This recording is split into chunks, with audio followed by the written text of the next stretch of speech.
harmony. Liquid harmony is the idea of breaking down a solidified chord voicing. Sean, good to see you on here, man. Breaking down a solidified chord voicing like a grip into something that has a little bit of movement inside of it. Okay, so that it doesn't just sound like we're playing a 2 chord, and then a 5 chord, and then a 1 chord, and then a 6 chord, and then, you know, like it's not so broken up where we have these sort of chunks of ice for each chord. We're going to take one note of that block of ice, we're going to melt it down back into liquid form and let it move. So liquid harmony is effectively a name I like to use for different strategies that allow us to take a chord shape, something we would read off a sheet of paper, and to either create movement in the top voice, like chord melody saw movement, or preferably, when possible, inner voice movement, so that there's one note in the middle that's moving that makes it feel like there's a linear thing happening, like a melody that's carrying us through the progression, okay? And then if we can voice lead that into another voicing, another liquid harmony idea, then we can start to get almost Baroque style counterpoint, right? It might be the same voice that's moving, so that can be an interesting sound where there's a melody happening with different chords underneath it, or it might be that one voice has a melody, and then when we shift to the next chord, another voice has the melody. That's the game. And the way that we are going to accomplish that, I think we talked about it, I forget when we did the shell voicing version recently, but we're going to do the melodic triad version. Okay, so for those of you who've been with me for a while, the right hand stuff, the triad of the right hand of the piano player. So here's what this sounds like if you're looking at the PDF. I'll just play it real quick so you can hear it nice and slow, and then we're going to break it down and analyze what's happening and help you understand this stuff so you can move it through any inversion. Basic C minor 7 shell, right? We're coming back to the progression we were working on Wednesday. C minor 7 shell, B diminished, B flat minor 7, excuse me, E flat 7, okay? 3, flat 3 diminished, 2, 5. This is not as common as a straight ahead 2-5-1, but this is in lots of jazz standards, okay? So it's a good progression to study, to get to know. Here's what we're gonna do. I didn't write it out with any interesting rhythm, so we can mess around with rhythm, but here's what I wrote out. C minor, right? This is liquid harmony, very slowed down liquid harmony. Let me make sure I'm in tune. It's a G major triad, but I'm turning the 5th of the triad up to the 7th. So you're gonna end up playing 1, 3, flat 7. Okay, so it should look exactly like a G7 shell voicing at first. But as soon as you play it, we're going to drop the flat 7 back down to the 5th. So you will start on what looks like a G7 shell, but the chord voicing will end on a G major triad. Right, here's G major. 10, 9, 7. Stand alone, it sounds pretty elementary. But if you think of playing this over a B diminished chord,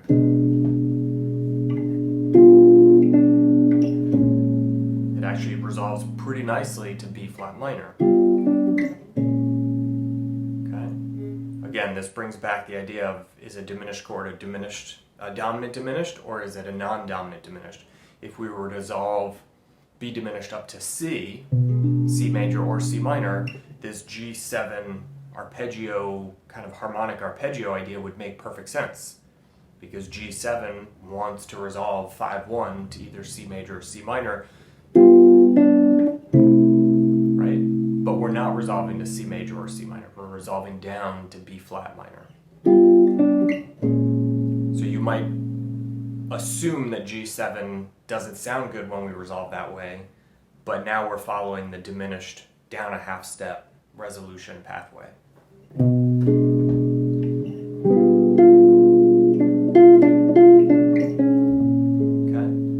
The trick to pulling this off is to make sure that the G and B note, the two lower voices, get plucked and then ring out while while the top voice is moving.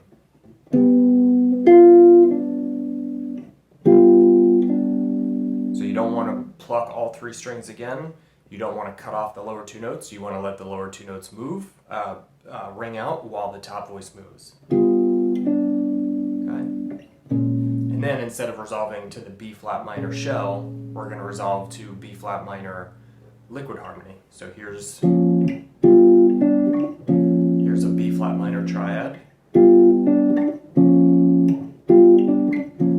we're not going to play the triad on the downbeat. We're going to play B flat minor tension 2. So find the B flat minor, find the B flat note, which is the middle voice here, and move it up a whole step.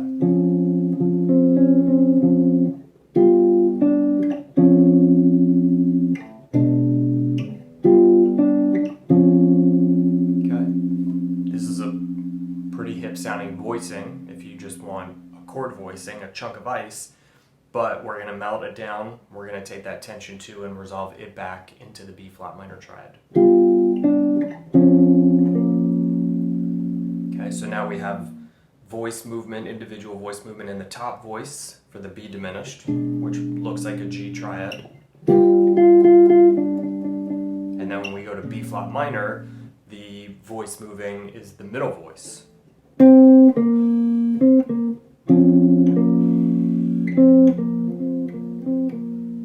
Right, the top and bottom voice are now staying put.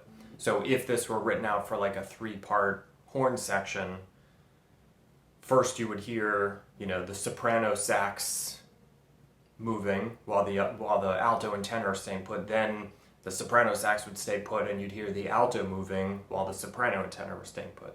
Does that make sense? The voice is changing, the instrument is changing. We're playing all of them on the guitar. You can see them separated by string. So you have the 3rd string, 4th string, and 5th string.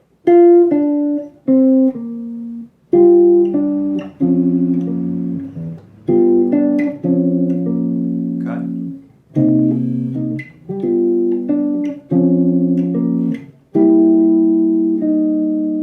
And then E flat major triad, tension flat 2. That's for our E flat dominant chord. Gives us the sound of 7 flat 9, but with some movement happening inside of it.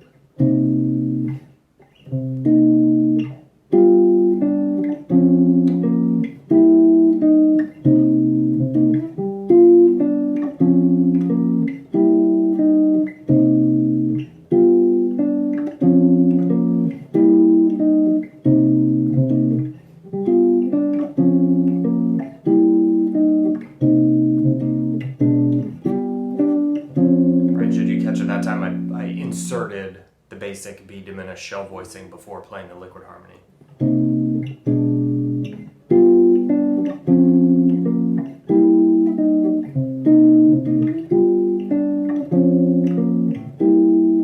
Okay, again, if you're just joining us, if you're struggling to keep up with what I'm saying, just grab the PDF and you can read all of this. It's in standard notation and in tab. This is some advanced harmonic control, but it all stems from the ability to see your triad shapes. So I need to be able to see G, G major to B flat minor to E flat major.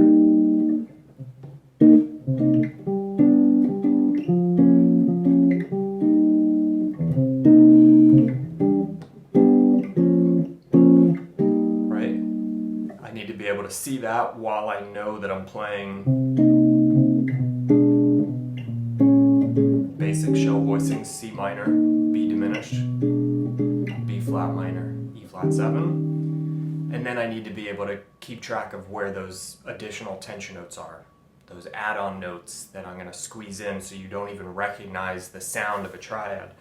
No one's going to hear that and know that I'm looking at the B flat minor triad shape, because it just doesn't sound simple enough. But it's just B flat minor, and I'm manipulating one note. That's it. This is sometimes I call this a harmonic quadratonic. Right, a quadratonic is just 3 notes with that 4th note added to it. And usually when I teach about quadratonics, it's for ear training and for single note melody playing. But in this case, we're just doing the harmonic version of it. We're playing all 4 notes but we're playing them as a chord. So I'm overlapping the tension note on top of one of the notes of the triad, playing that so you don't even recognize that it's a triad, and then I'm just pulling that one note out, which gives tension and resolution and movement inside the chord, and it lands you on a triad, but it's already after the fact, so your ear almost doesn't even recognize the simplicity of the triad because it happens after you've heard the other notes.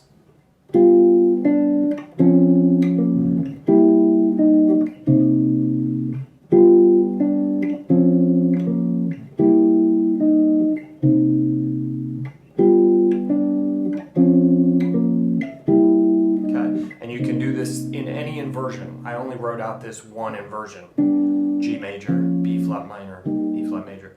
We can put this basically anywhere. Can we do it down here? Let's see, can we do...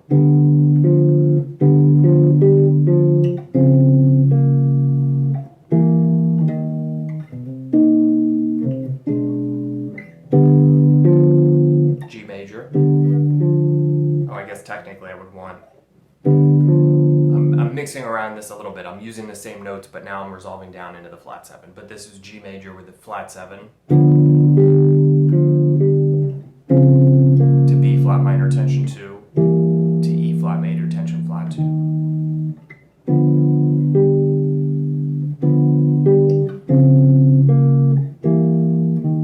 In my brain, what I'm looking at is G major, B flat minor, E flat major.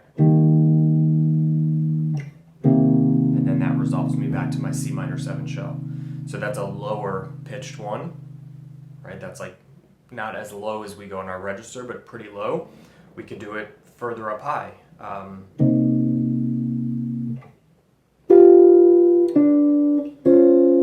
Here's G7, G with a tension flat 7, B flat minor tension 2, E flat major tension flat 2.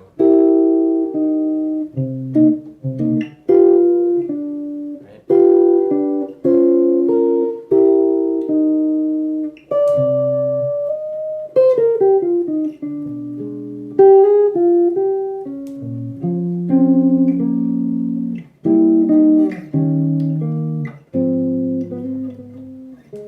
Michael, let's continue with this in our lesson. Absolutely. I could work on this all day, man. Super fun technique for getting some very unconventional guitar harmony. Like it starts to get more into kind of Bill Evans style post-bop piano. Great for solo guitar playing. Can work really well for comping, but it can also fill up a lot of space because we're now creating very tiny little micro melodies. So you do want to be careful comping with this because you can start to step on a soloist's toes. With the right kind of soloist, it can work beautifully, but you got to keep your ears open and make sure that there's space for what you're doing. And you don't want to play like this in every measure all the way through a form if you're not being very open to the group sound and making sure that there's room for this.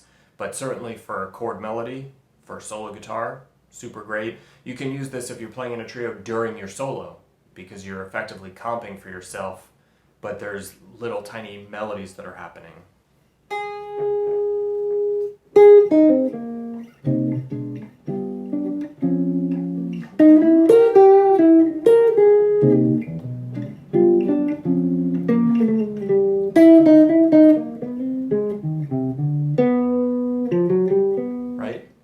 There's like melody, there's chords, there's inner voice movement, there's just a lot of things coming together. That's one of the many fun things about quadratonics is as you get better handling them and can hear them and understand how they work, you can use them to create melody and harmony, right? Without really thinking about anything different. I'm just looking at basic major and minor triad shapes and I can develop any of them into a melodic statement or a harmonic statement. This is liquid harmony. Play around with it, have fun with it. There's not really too much more I want to say regarding it, right? Learn the version that I wrote out in the PDF. Experiment trying it in different inversions, okay? Up high on the fretboard, in the middle register, down low, see what you can discover with it. Apply it to some tunes. What are the tunes we talked about that has this movement? Someday My Prince Will Come. This is effectively the B section to that. It's at the end of the form for all the things you are. We can put this over rhythm changes, right? If we were playing rhythm changes in A flat major.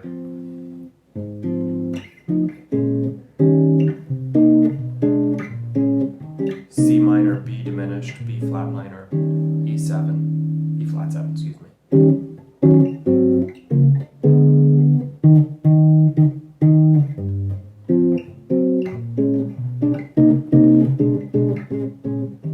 Right? I think there was a couple others we thought about over the last day or two while we were talking about this progression, but you can apply it right into the blues, right? I showed you guys how this progression fits inside the blues yesterday when we were looking at diminished chords being applied to the blues. So play around with the version that I wrote out, then explore some different inversions, try and apply it to some tunes. If you need help with it, if you want to do some tune studies together, hit me up and let me know. We can talk about that. This weekend, we have open office hours for our study group members as well as our light members. So make sure you keep an eye on your email for the links to those. Come and hang and ask me questions and let me know how I can help. And next week will be, a week from today, will be our 50th free daily lesson. So I'm going to do something interesting and fun for that. So keep an eye on that if you want to get in on it. Hit me with questions in the comments if you need them. Grab the PDF, have fun with it, and I'll see you guys this weekend for open office hours and Monday for the next class. And until then, happy practicing.